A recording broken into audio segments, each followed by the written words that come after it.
idea behind my label. I want to design and produce responsible and fashionable clothing, which is not really boring. So the whole system is flawed in the sense that it rewards overproduction and cheaper quality. So yeah, that's my fight against fast fashion. Madonna Yumnam, you are an entrepreneur and a co-founder with LMP, and you have your own clothing brand, which is called My Label Dubai. Yes. Welcome to Million Opinion. Thanks for having me. What is your role with LMP? I say that I'm the person who shouts at everyone and get stuff done.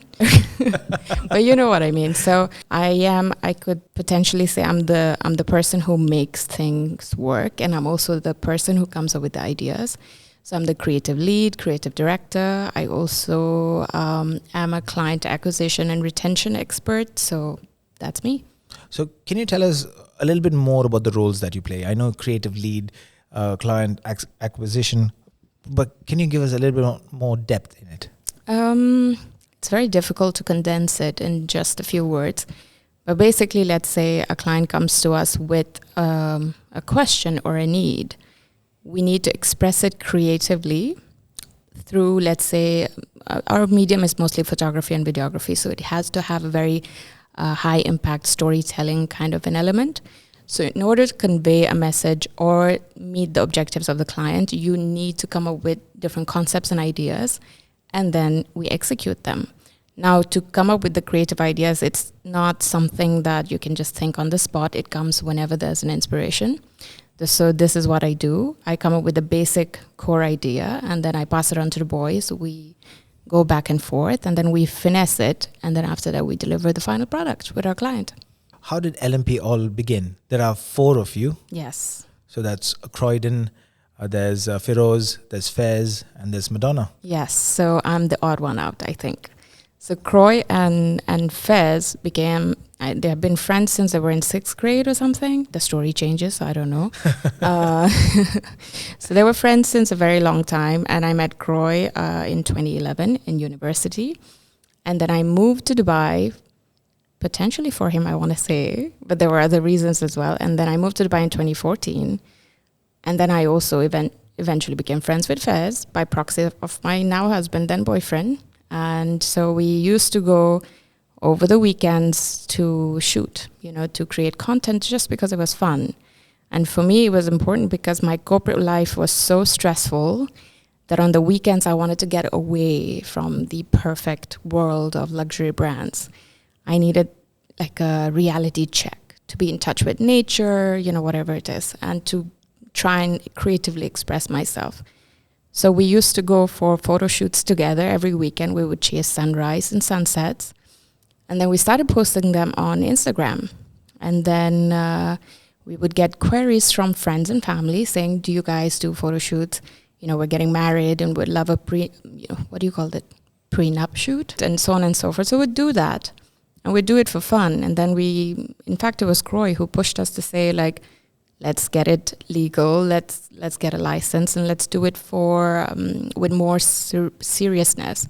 And so we started Last Minute Productions. And where did you meet Croy? Because you're not in UAE. No, I met him in University of Leeds. Okay. So I was doing my master's in advertising and marketing, and he was studying biochemistry, I believe. Yeah, final years.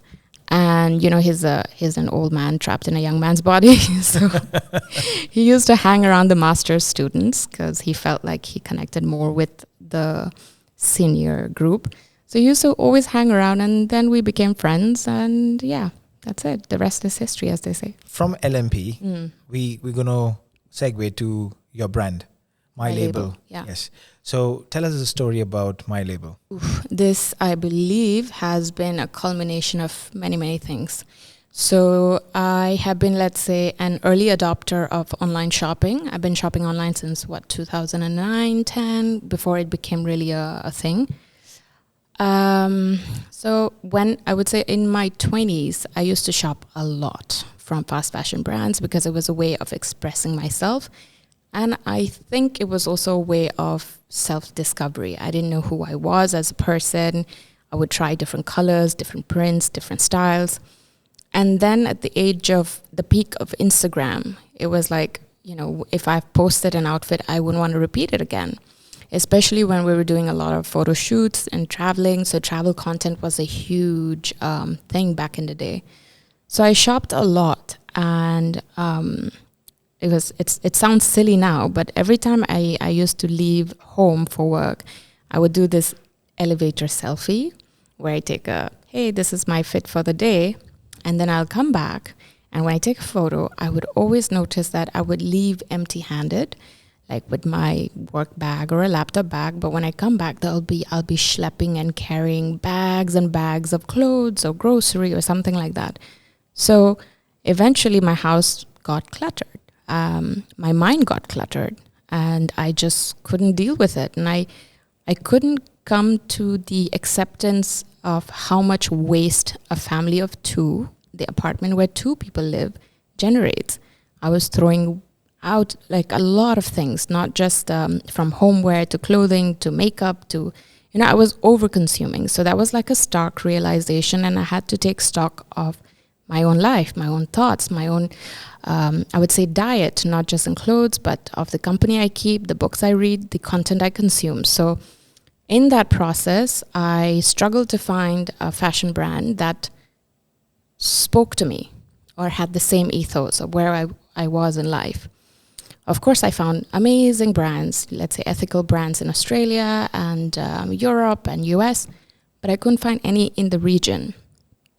And so after a very traumatic personal experience where I lost my brother to cancer, I decided that if not me, who? I had to do something. So I started looking for partners and suppliers, and I found one here in UAE. And I took the plunge and I started sampling a few designs that I had in my head. And everybody liked it. My friends and family really showed their support. They wanted to order the pieces. They wanted to try it. They wanted to encourage me. So yeah, that's how my label began. So my label essentially started as a fashion brand, but I think it is a way for me to create a community of women for now, because I haven't started expanding into men's lines, wherein I want us to be more accountable for the decisions we make. So let's say during Black Friday? During Black Friday or any of those sale period, you buy and you shop without really thinking. This is my problem, the mindless shopping. I cannot tell people with a certain economics background to not buy polyester or synthetic fabric, because natural fabrics are more expensive. So my aim is to try and convince as many people as I can along my journey to be mindful of what you actually need and what you actually buy. So the problem is when you start buying something for 10 dirhams and 20 dirhams and you are so proud that you got a good deal. Have you ever considered, if you're paying 10 dirhams for a t-shirt, how much the factory worker would have been paid? Walk backwards. 10 dirhams, final price, retail price, let's say, which is sold to you. Consider the rent of the store, the marketing budget, the employees within the store, the utilities, electricity, water, all those fit outs, all those bills. Then go back to the factory workers who made that t-shirt, right?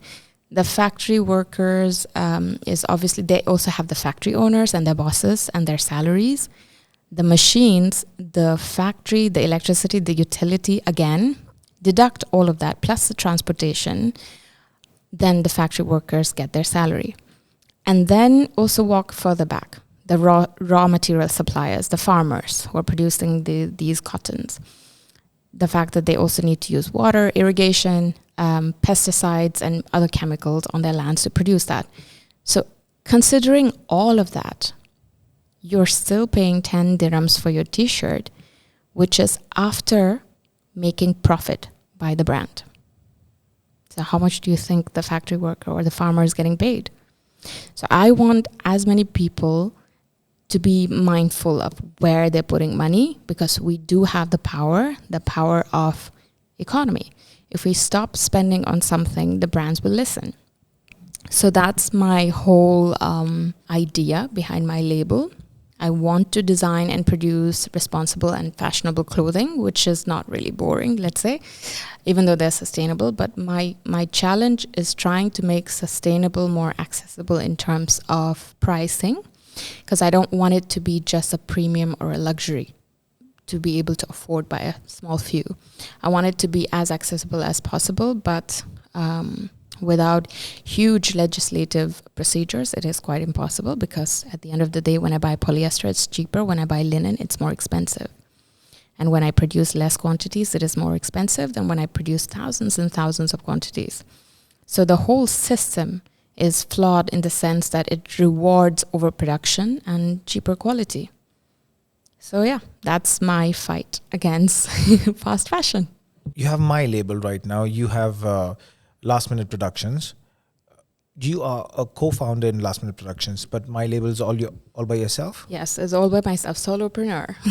Okay, so you don't trust your team in LMP to run the my label. Have you seen their clothes? They have zero fashion sense. No.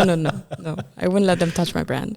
And before doing these things, Madonna, you said you were working in the life of luxury brands. Yes, so I was a consultant for luxury brands, and I was helping them elevate their customer experience in the retail stores. So I worked with almost all the luxury brands in and around the world. And yeah, so that was my job. I grew very nicely. I grew from an executive to deputy business unit manager. I was running the agency, let's say the office in Dubai at one point. But of course, it came with a lot of stress. And I believe the fault lies in the fact that I didn't draw enough boundaries for myself, and I would just give and give. And I burned out. And so it came a time when I had outgrown the role, and I had to do something. I decided to leave. Can I just ask you, when you said you didn't draw enough boundaries for yourself, everybody wants more from an individual, not just as an employee, but in anything. We expect, okay, are you giving your 110%? Well, the hustle culture was very hot when we were growing up. And, I think, especially my generation, I would say the millennials, we have had the tough ones. Like when we graduated, there was recession, and then there was COVID and so many things. So when we are supposed to be comfortable in our careers, we've always had a macroeconomics problem, like a problem that is beyond our control. So when it comes to drawing boundaries, I think it has a bit to do with our culture as well, the way we're raised. So in Asian cultures, I'm sure you would agree that we have always been taught to keep our head down, work hard, and you will get there. This is the mantra that's been whispered to us since we were young, and this is what we do. So we would keep our head down, work really hard, and hope that our success will come into fruition. But at what cost? Your mental health, your physical health, which obviously your mental health will materialize into your physical health. So I think it's important to find that balance. I know it's easier said than done. I had to make a drastic decision, and I come from a very privileged position where I could have had that luxury to quit. Not many people can. But I think it's very important to remember that those late hours that you're putting in at work, your company will not remember it, but your family will. So we need to be really conscious about what we're giving versus what we're receiving.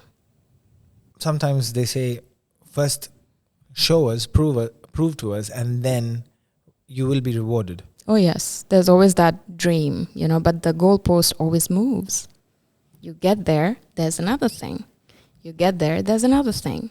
So there's endless promises. You, as an individual, need to know your worth. You shouldn't have to bend your back to prove something. And it comes with age, of course, and it comes with a lot of experience. It has, for me, it has come with a lot of ups and downs, and unlearning, relearning, redefining what success means for myself, not following the societal norms and those stereotypical definitions. And I had to really become confident in who I am, what I'm capable of, and that, okay, if it's not a conventional job, I'm still more than skilled to make a career that is out of the ordinary. which is what I'm pursuing right now. Your message to the listeners. I'm not very good with giving messages, but there is a quote. I think I just read about it again a couple of days ago. What was it? It was by Eleanor Roosevelt, I think. It says, I'm paraphrasing, I can't remember exactly the quote. So, nobody can make you feel inferior without your permission.